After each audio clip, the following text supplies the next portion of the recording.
इस कारण हर एक मनुष्य अपने पड़ोसी से झूठ बोलना छोड़ करके सच बोले, क्योंकि हम सब आपस में क्या है, एक अंग है, क्योंकि परमेश्वर एक है और हम सब का बनाने वाला क्या है, एक है। तो हम एक दूसरे से झूठ मत बोले और आगे बढ़ते जाओ। हाँ, क्रोध तो करो पर पाप मत करो। सूर्य अस्त होने तक तुम्हारा क्रोध ना रहे और न शैतान को अवसर दो। चोरी करने वाला फिर चोरी ना करे, वरन भले काम करने में अपने हाथों से परिश्रम करे, इसलिए कि जिसे प्रयोजन हो उसे देने को उसके पास कुछ हो। कोई गंदी बात तुम्हारे मुंह से ना निकले। बाइबल क्या सिखाता है? कोई गंदी बात तुम्हारे मुंह से ना निकले, पर आवश्यकता के अनुसार वही निकले जो उन्नति के लिए उत्तम हो। जो उन्नति के लिए उत्तम हो। बहुत सारे ऐसे संसारिक लोग होते हैं जो असली मजाक करते रहते हैं। प्रभु का वचन कहता है, यदि हम ऐसा जीवन जिएंगे संसारिक लोगों के समान, तो मेरे प्रियो हमारा जीवन और उनके जीवन में क्या अंतर रहेगा, है ना? फिर कहता है, कोई गंदी बात तुम्हारे मुंह से न निकले, परंतु आवश्यकता के अनुसार वही निकले जो लोगों की उन्नति कर सके। और आगे, ताकि उससे सुनने वालों पर अनुग्रह हो।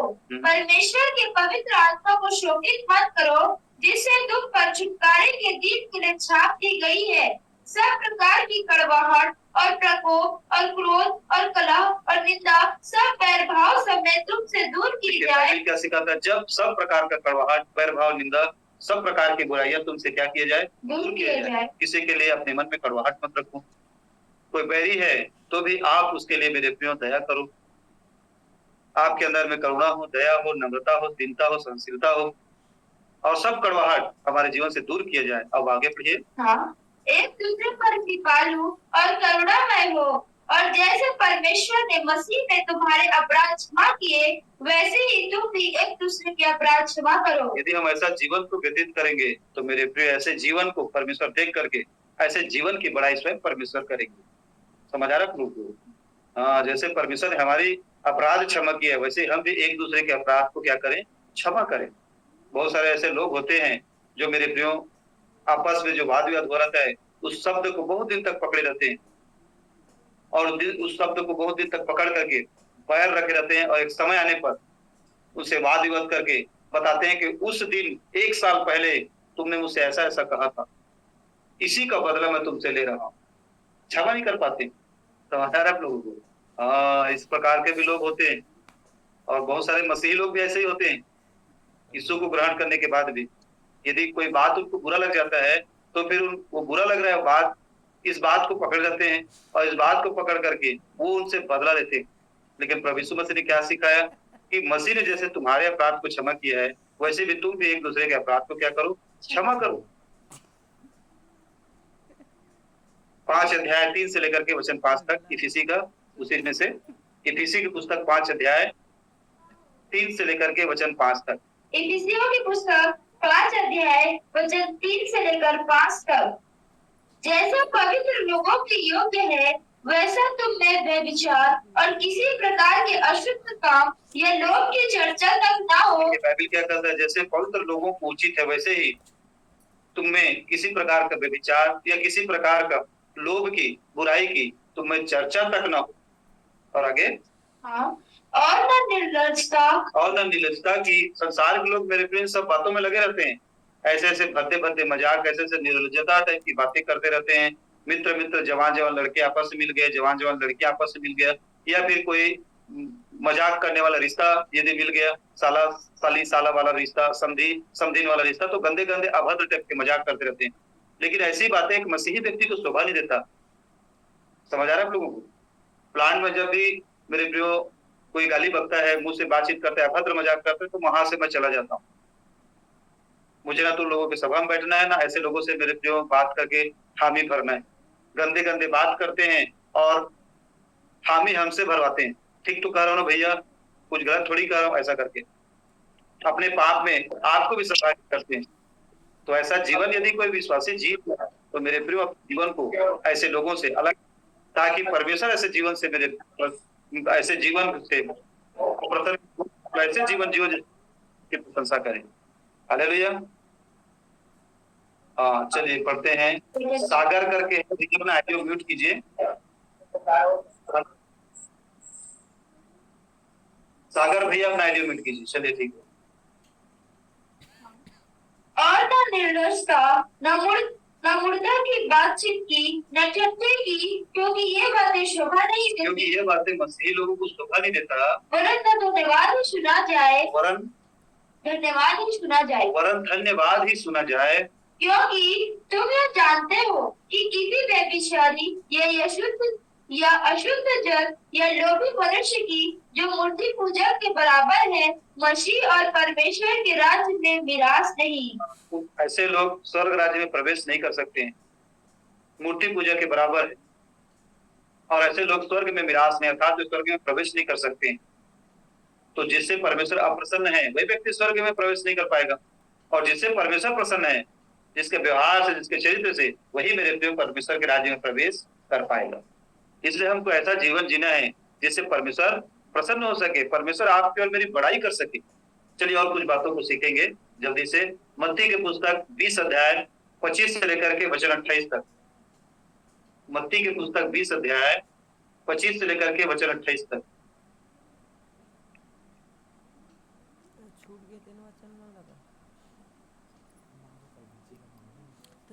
मत्ती की पुस्तक 20 अध्याय 25 से लेकर वचन 28 तक। 25 से लेकर 28 तक। मत्ती की पुस्तक 20 अध्याय वचन 25 से लेकर 28 तक। हाँ पढ़िए। एक माँ की विनती। यीशु ने उन्हें पास बुलाकर कहा, यीशु अपने चेलों को अपने पास बुलाकर कहा, तुम जानते हो कि अन्य जातियों के हाकिम उन पर प्रभुता करते हैं। तुम जानते हो कि अन्य जातियों के हाकिम उन पर प्रभुता करते हैं, और जो बड़े हैं वे उन पर अधिकार जताते हैं। और जो बड़े हैं उन पर अधिकार जताते हुए कहते रहते हैं कि भाई मैंने तुम पर उपकार किया है। वे उन लोगों से प्रशंसा चाहते हैं, वो उन पर अधिकार जताते हैं। परंतु आगे, परंतु तुम में ऐसा नहीं होगा। परंतु तुम में ऐसा नहीं होगा। परंतु जो कोई तुमसे बड़ा होना देखिए प्रभु यीशु मसीह किससे बातचीत कर रहे हैं? प्रभु यीशु अपने शिष्यों से, अपने चेलों से बातचीत कर रहे हैं, जो आज के समय में उनको पास्टर कहा जाता है, चरवाहा कहा जाता है। तो उस समय पतरस, याकूब, यूहन्ना से प्रभु यीशु मसीह बातचीत कर रहे हैं, अर्थात प्रभु के दासों से, जो आज भी मेरे प्रिय प्रभु के सेवा कर रहे हैं, उनसे बातचीत कर रहे हैं। और वो प्रभु कहता है कि तुम में ऐसा नहीं होगा। परंतु आगे, हाँ, परंतु जो कोई तुमने बड़ा होना चाहिए। 26 पढ़ो फिर से। वचन 26, परंतु तुम में ऐसा नहीं होगा। परंतु तुम में ऐसा नहीं होगा। परंतु जो कोई तुम में बड़ा होना चाहे। परंतु जो कोई तुम में बड़ा होना चाहे, वह तुम्हारा सेवक बने। वो तुम्हारा क्या बने? सेवक बने, छोटा बने। इसलिए आप लोग देखोगे मसीह की कलीसिया सुसमाचार सेवा समिति के जितने भी प्रभु के दास भक्त लोग हैं, वो पद, प्रतिष्ठा, कुर्सी ये सब नहीं चाहते हैं, कहीं पर भी बैठ जाते हैं, क्योंकि प्रभु यीशु मसीह हमें छोटा बनने, नम्र बनने के लिए सिखाया है। मान, सम्मान, पद, प्रतिष्ठा मनुष्यों से प्राप्त करके क्या फायदा? बहुत सारे लोग, मैं जब संगति में जाता हूँ सेवकाई करने के लिए, तो बहुत सारे विश्वासी बहन, बहुत सारे विश्वासी भाई लोग मेरे पांव छूते हैं, तो उनको बार बार मना करता हूँ कि आप लोग मेरे पांव मत छूइए। मैं भी प्रभु यीशु मसीह का शिष्य हूँ, प्रभु यीशु नहीं हूँ। मना करता हूँ कि भाई आप मेरा पांव मत छूइए, प्रभु यीशु मसीह को ही दंडवत कीजिए, क्योंकि हमें मनुष्यों से पद, सम्मान, प्रतिष्ठा नहीं चाहिए। हमें यदि सम्मान चाहिए तो केवल प्रभु यीशु मसीह से, और ऐसा ही हमारा जीवन होना चाहिए, है ना? चलिए अब आगे पढ़ते हैं।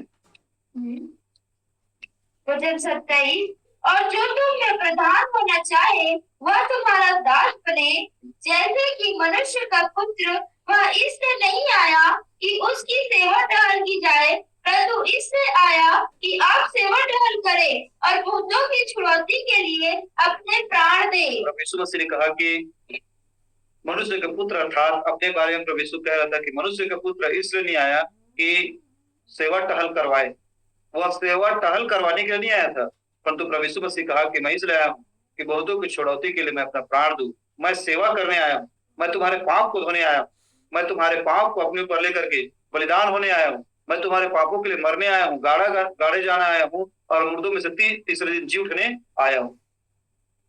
तो हमारे पापों के लिए मेरे प्रिय धरती पर आया था, ताकि हमें हमारे पापों से छुड़ौती प्रदान करे, छुटकारा प्रदान करे। और दीन बना, नम्र बना, छोटा बना। हालेलुया। यूहन्ना 8 अध्याय वचन 29, बस 2-3 वचन पढ़ के हम लोग सभा को समाप्त करेंगे। विषय है आज का, ऐसा जीवन जियो जिसमें परमेश्वर आपकी प्रशंसा करे। बहुत सारे ऐसे लोग हैं मेरे प्रियो जो प्रभु को ग्रहण करने के बाद भी ऐसा जीवन को व्यतीत कर रहे हैं जिसमें मसीह की निंदा हो रही है। बहुत सारे ऐसे जवान बहनें हैं, बहुत सारे ऐसे जवान भाई हैं जो पाप में, व्यभिचार में जीवन को व्यतीत कर रहे हैं। प्रभु यीशु मसीह को जानने के बाद भी बहुत सारे ऐसे परिवार के लोग मेरे को फोन लगाते हैं। एक बार की घटना है, एक विश्वासी बहन मेरे को फोन लगाई थी। वो बोल रही थी कि भैया मेरे बेटी 15 साल की है और मेरे घर में कलीसिया लग रहा है और मेरी बेटी भैया घर का ताला तोड़ के पैसा वैसा लेके अपना अपना कपड़ा उपड़ा लेकर के वो कहीं चली गई है, कहीं भाग गई है, सुबह से गायब है। एक मसीह बहन मेरे को महाराष्ट्र से फोन लगाई थी। वो मेरे को बोल करके रो रही थी कि भैया मैं जब चर्च गई थी प्रार्थना करने के लिए, संगति करने के लिए, तो हर दिन मेरी बेटी मेरे साथ साथ जाती थी कलीसिया चर्च, परंतु उस दिन मैं नहीं जाऊंगी करके घर में रुक गई और फांसी लटक के मर गई, आत्महत्या कर ली। ऐसा जीवन यदि किसी का परिवार की, किसी के बेटी, किसी मसीही लड़का या लड़की जो व्यभिचार में, पाप में जीवन को व्यतीत कर रहा है, तो ऐसे जीवन से मेरे प्रियो क्या मसीहत ऊंचा उठेगा कि मसीहत बदनाम होगा? मसीहत बदनाम होगा। इसलिए यदि किसी मसीही परिवार में कोई ऐसी बहनें हैं, लड़कियां हैं, लड़का हो, तो मेरे प्रिय, यदि विवाह का समय आए तो अपने परिवार से कहे कि भाई मुझे विवाह किए, मुझे मेरा विवाह कर दो। पाप और बुराई में गिरने के बजाय, मसीहत को बदनाम करने के बजाय, परमेश्वर के नाम को नीचा करने के बजाय मेरे प्रियो विवाह कर लेना भला है, कहा पौलुस ने। समझ आ रहा है आप लोगों को? मसीहत बदनाम मत हो, हमारे चाल चलन, हमारे व्यवहार, हमारे चरित्र, हमारे व्यक्तित्व से। हालेलुया। प्रभु ने कहा कि वह भक्तों की छुड़ौती के लिए अपना प्राण देने आया, वह बड़ा बनने नहीं आया है। हालेलुया। चलिए पढ़िए यूहन्ना 8 अध्याय वचन 29। यूहन्ना 8 अध्याय वचन 29। मेरा भेजने वाला मेरे साथ है, उसने मुझे अकेला नहीं छोड़ा, क्योंकि मैं सर्वदा वही काम करता हूँ जिससे वह प्रसन्न होता है। तो यीशु मसीह ने कहा कि मेरा भेजने वाला मेरे साथ साथ चलता है, इसलिए वो साथ चलता है क्योंकि मैं वही काम करता हूँ जिससे परमेश्वर क्या होता है? प्रसन्न होता है। वो वही काम किया जिससे परमेश्वर प्रसन्न हुआ। परमेश्वर ने प्रभु यीशु मसीह को समस्त मनुष्य जाति के पापों के लिए बलिदान होने के लिए भेजा था। मेरे प्रियो, प्रथम आदम जिसका नाम आदम था, प्रथम मनुष्य जिसका नाम आदम था, परमेश्वर ने उसे बनाया और उसे आज्ञा दिया कि अदन की बारी में से सारे वृक्षों के फल को खाना, परंतु अच्छे बुरे जो बीच में है, जो उस फल को मत खाना। परंतु प्रथम आदम ने, प्रथम मनुष्य ने, प्रथम आदम जिसको परमेश्वर ने बनाया था, वो परमेश्वर की आज्ञा को तोड़ दिया। फिर उसके बाद मेरे प्रियो इस धरती पर दूसरा आदम आया जिसका नाम प्रभु यीशु मसीह है। और प्रभु यीशु मसीह वही जीवन को व्यतीत किया जिस जीवन से परमेश्वर प्रसन्न होता था। प्रभु यीशु मसीह को परमेश्वर ने कहा था कि जाओ समस्त जाति के लिए तुम बलिदान हो जाना। जब प्रभु यीशु मसीह 5000 लोगों को खाना खिलाए, तब वहां के लोगों ने प्रभु यीशु मसीह को राजा बनाना चाहा, तो प्रभु यीशु मसीह वहां से चला गया। क्यों चला गया? क्योंकि मेरे प्रियो परमेश्वर की आज्ञा नहीं थी कि मनुष्य उसको राजा बनाए। वो राजा बन करके यहाँ सांसारिक दृष्टिकोण से किसी सिंहासन पर बैठ करके किसी देश या किसी राज्य का राजा बन के राज्य करे, परंतु परमेश्वर ने उसे इस धरती पर मेरे प्रियो समस्त मानव जाति का राजा बनने के लिए भेजा था और समस्त मानव जाति के हृदय में बैठ करके प्रभु यीशु मसीह मनुष्य के ऊपर राज्य करे, मनुष्य के अंदर में एक परमेश्वर का राज्य फैलाए। इसलिए परमेश्वर ने उसे इस धरती पर भेजा था, समस्त मानव जाति के पापों के लिए बलिदान होने के लिए भेजा था। और प्रभु यीशु मसीह ने वही किया जो उसको परमेश्वर ने कहा था। हालेलुया। यूहन्ना की पुस्तक 5 अध्याय वचन 41 और वचन 44, और उसके बाद फिर अंतिम वचन उसको भेज लीजिए मत्ती की पुस्तक 3 अध्याय 16 और 17। उसके बाद आज के सभा को हम लोग विराम देंगे और जूम मीटिंग डिस्कनेक्ट हो सकता है क्योंकि टाइम हो चुका है। जैसे डिस्कनेक्ट होगा मैं फिर से ज्वाइन करूंगा, अंतिम में हम लोग आपस में बातचीत करेंगे। यूहन्ना की पुस्तक 5 अध्याय वचन 41 और वचन 44। यूहन्ना की पुस्तक 5 अध्याय वचन 41 और 44। 41 और 44। हाँ, 41 एंड 44। वचन 41। यूहन्ना 5 अध्याय वचन 41 और वचन 44। इंग्लिश में 41 44। हाँ, वचन 41। मैं मनुष्यों से आदर नहीं चाहता। कि प्रभु यीशु मसीह क्या कर रहे हैं? मैं मनुष्यों से आदर नहीं चाहता। प्रभु यीशु मसीह जब कलवरी के क्रूस में चढ़ाए गए थे, उस समय उससे पहले प्रभु यीशु मसीह को 39 कोड़ों से मारा गया। प्रभु यीशु मसीह का देह छलनी छलनी हो गया था। प्रभु यीशु मसीह का शरीर का नस फट गई थी। खून मेरे प्रियो पूरा बह रहा था।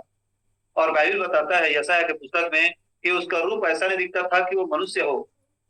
प्रभु यीशु मसीह की दाढ़ी को नोचा गया। प्रभु यीशु मसीह का मजाक किया गया। समझ आ रहा है? यदि आप और मैं परमेश्वर होते, उदाहरण रूप में आप और मैं परमेश्वर होते, तो हम लोग क्या कहते? अरे मैं परमेश्वर हूं यार, और मैं परमेश्वर हूं और मेरा इतना बेइज्जती होगा, लोग मेरे को मारेंगे, मेरे वस्त्र को लोगों ने उतार करके उतार देंगे, मैं ऐसा होने नहीं दूंगा। हम अपनी प्रशंसा, अपनी इज्जत, अपनी बड़ाई को मेरे प्रिय लोगों से करवाना चाहते। ये मानवीय सोच है, लेकिन परमेश्वर मेरे प्रिय अपनी इज्जत, अपनी बड़ाई मनुष्यों से नहीं चाहता था। जब कलवरी की क्रूस में प्रभु यीशु मसीह जब चढ़े, उस समय मेरे प्रिय प्रभु यीशु मसीह के वस्त्र को उतार दिया गया।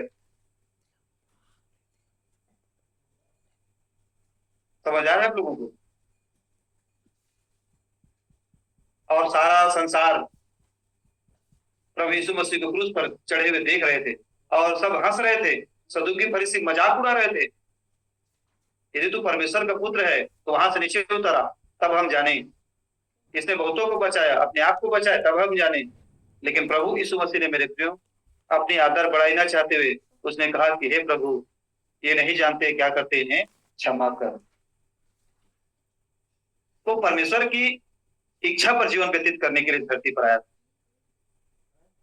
समझ आ रहा है लोगों को? इसलिए प्रभु ने कहा मैं मनुष्यों से पढ़ाई नहीं चाहता। वचन 44 पढ़ो। वचन 44। तुम जो एक दूसरे से आदर चाहते हो और वह आदर जो एकमात्र परमेश्वर की ओर से है नहीं चाहते। परमेश्वर सदूकी फरीसियों से कह रहे थे, तुम जो आपस में एक दूसरे से आदर चाहते हो, सम्मान चाहते हो, प्रशंसा चाहते हो, परंतु जो परमेश्वर की ओर से आदर है, सम्मान है, उसको तुम नहीं चाहते।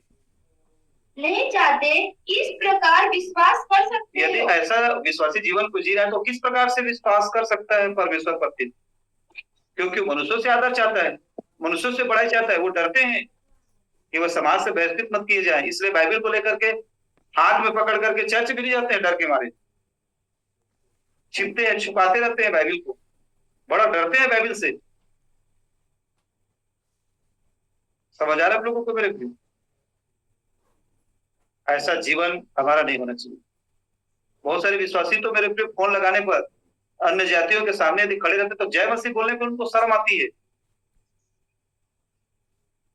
कोई भाई फोन लगा दे और वो विश्वासी भाई या बहन संसारिक अन्य जातियों के सामने उनके साथ खड़ा है, तो भाई फोन लगा के बोलता है जय मसीह भैया, तो उनको जय मसीह बोलने में भी शर्म आता है।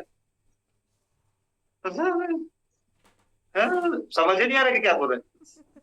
क्या बोल रहे भाई? इधर जय मसीह बोल रहा है, स्पष्ट बोल रहा है, चुपचाप धीरे से, कोई मत समझे। कहा किसने कहा?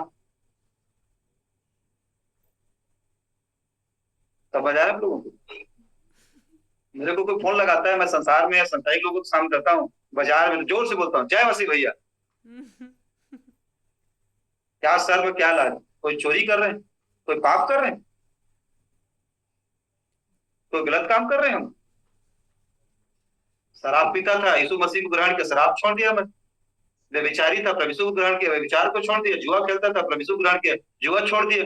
पाप बुरे के मार्ग में चलता था, प्रभु यीशु को ग्रहण किया, प्रभु यीशु ने मेरा जीवन बदल दिया। सत्य के मार्ग में चलो तो मुझे क्या लज्जा की बात? मैं क्यों शर्मिंदा हूं? मैं क्यों लजाऊं जय मसीह कहने में? प्रभु यीशु मसीह का नाम लेने में मैं क्यों लज्जित हूं? क्यों शर्मिंदा महसूस करूं? मुझे तो उसके नाम लेने में आनंद आता है। और बाइबल भी कहता है जो जो कोई उसका नाम लेगा वो उद्धार पाएगा। तो जब उसके नाम लेने में उद्धार मिलता है तो हम क्यों ना कहें जय मसीह। हम क्यों ना लें समाज में, संसार में, बाजारों में, ऑफिसों में उनका नाम। इसलिए मेरे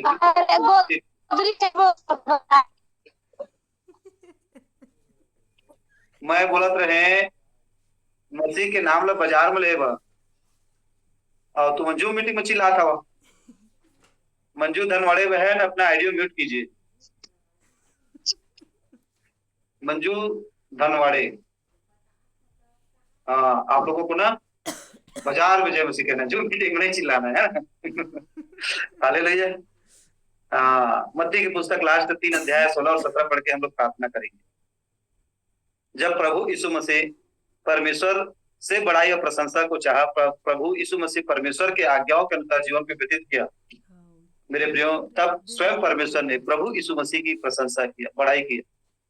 मत्ती 3 अध्याय 16 और 17 वचन। जो मीटिंग डिस्कनेक्ट हो सकता है, जैसे होगा फिर से जुड़ जाइएगा, है ना। मत्ती 3 अध्याय 16 और 17। मत्ती की पुस्तक 3 अध्याय वचन 16 और 17 पढ़िए। यूहन्ना द्वारा यीशु का बपतिस्मा। और यीशु बपतिस्मा लेकर तुरंत पानी में से ऊपर आया। यीशु मसीह जैसे बपतिस्मा लेकर के तुरंत पानी में से ऊपर आए, और देखो उसके लिए आकाश खुल गया और उसने परमेश्वर की आत्मा को कबूतर के समान उतरते और आगे ऊपर आते देखा। और देखो यह आकाशवाणी हुई, और यह आकाशवाणी हुई, यह मेरा प्रिय पुत्र है जिससे मैं अत्यंत प्रसन्न हूँ। और परमेश्वर ने स्वर्ग से कहा प्रभु यीशु मसीह के लिए कि यह प्रिय पुत्र है, इससे मैं अत्यंत प्रसन्न हूँ। क्योंकि प्रभु यीशु मसीह ने मेरे प्रिय वही किया जिससे परमेश्वर प्रसन्न हो। वो परमेश्वर से बड़ाई प्रशंसा चाहता था, किसी मनुष्य से नहीं चाहता था। तो हमें भी मेरे प्रिय प्रभु यीशु मसीह के पद चिन्हों पर चलना है। हमें भी प्रभु यीशु मसीह को प्रसन्न करना है, प्रभु यीशु मसीह से बड़ाई और प्रशंसा चाहना है, किसी मनुष्यों से नहीं चाहना है। कोई प्रशंसा करे या ना करे, कोई बड़ाई करे या ना करे आपकी। आप भले छोटे घर में रहते हो, आपके पास भले खाने के लिए सब चीज अच्छा ना हो, भले लोग आपको मजाक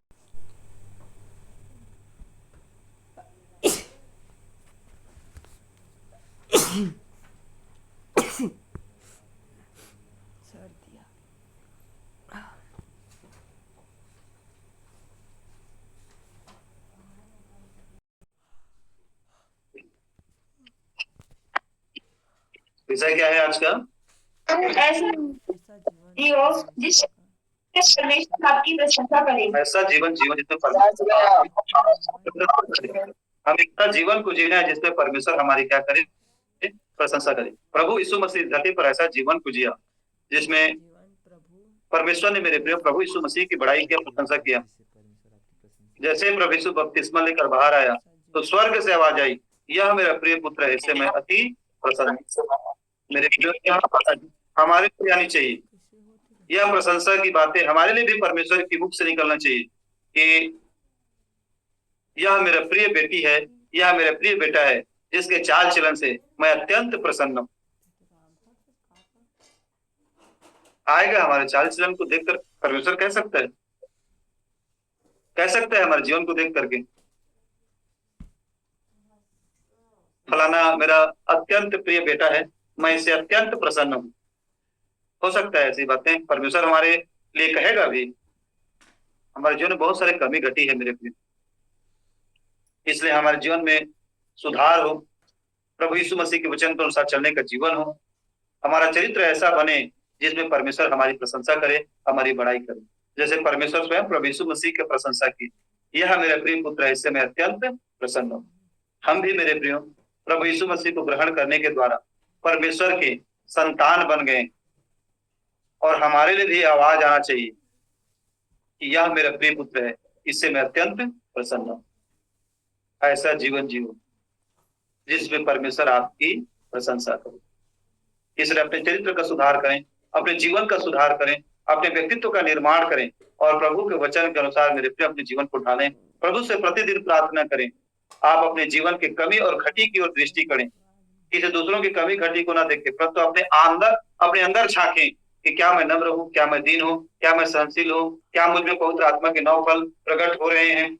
यदि ऐसा नहीं हो रहा है तो मैं प्रभु से प्रार्थना करूं कि प्रभु मुझे नम्र बनाइए, दीन बनाइए, सहनशील बनाइए। मैं अपने बैरियों से प्रेम कर सकूं, अपने सताने वाले के लिए प्रार्थना कर सकूं। यदि कोई मुझे गाली दे तो मैं प्रभु उसे गाली मत दूं, मैं उसको क्षमा कर सकूं, मैं पाप और बुराई से बच सकूं, मैं ऐसा जीवन को जीऊं प्रभु जैसे आप प्रसन्न हो। ऐसा मेरे प्रिय हमें प्रार्थना करने की आवश्यकता है। क्या आप सब मेरे साथ प्रार्थना करना चाहते हैं? आइए सब अपनी आंखों को बंद करें और हम प्रभु से प्रार्थना करें कि प्रभु हमें भी प्रभु ऐसा ही जीवन प्रदान करें जिससे आप प्रसन्न हो और आप हमारी बड़ाई कर सकें। आइए सब अपनी आंखों को बंद करें, इस समय हम प्रार्थना करते हैं। धन्यवाद धन्यवाद धन्यवाद करते हैं स्वामी, सर्वशक्तिमान जीवित परमेश्वर, आकाश और पृथ्वी और समस्त चराचर के स्वामी। प्रभु जी हम आपका धन्यवाद करते हैं। प्रभु अपने वचनों में से हमें सिखाने के लिए धन्यवाद कि आपने प्रभु हमें सिखाया कि ऐसा जीवन जियो जिसमें परमेश्वर हमारी बड़ाई करे, हमारी प्रशंसा करे। हे प्रभु हमें भी प्रभु यीशु मसीह आपके जैसा जीवन दीजिए, आपके जैसा चाल चलन, आपके जैसा स्वभाव दीजिए प्रभु यीशु, जिसके माध्यम से प्रभु परमेश्वर हमारी भी बड़ाई करे, हमारी प्रशंसा करे। पिता प्रभु हम सब पर दया कीजिए, पिता हम सब पर करुणा कीजिए। पिता हमें बहुत सारी कमी और घटी है पिता परमेश्वर। प्रभु यीशु जब अपने अंदर हम झांकते हैं और वचन के प्रकाशन में अपने आप का मिलान कराते हैं तो प्रभु हमारे अंदर बहुत सारी कमी और घटी नजर आता है। हे प्रभु यीशु मसीह हमें बहुत कमी है पिता, हमें प्रभु आपके जैसा स्वभाव प्रदान कीजिए, आपके जैसा हमें बनाइए प्रभु यीशु। हमें प्रभु आपका स्वरूप, आपके समानता में प्रभु हमें आगे बढ़ाइए पिता। यही आपसे दुआ प्रार्थना करते हैं पिता। प्रभु धन्यवाद करते हैं हमारी प्रार्थना को सुनने के लिए। और जितने भी विश्वासी भाई बहन आज के संगति में जुड़े हुए हैं पिता, उन सबों को प्रभु आप छुइए, चंगाई दीजिए, शिफा दीजिए, छुटकारा प्रदान कीजिए। संसारिक जीवन, आत्मिक जीवन, हर क्षेत्र में प्रभु आशीषों से भर दीजिए यीशु मसीह के नाम से। प्रभु यीशु आत्मिक जीवन में आगे बढ़ाइए पिता। आपको प्रभु समझ सके हमें ऐसा ही जीवन प्रदान कीजिए। धन्यवाद करते हैं पिता, सारी बातों में आदर महिमा आपको देते हैं और धन्यवाद के साथ प्रार्थना प्रभु यीशु मसीह के नाम से मांगते हैं। आमीन आमीन। आप सबों को जय मसीह की। ये समय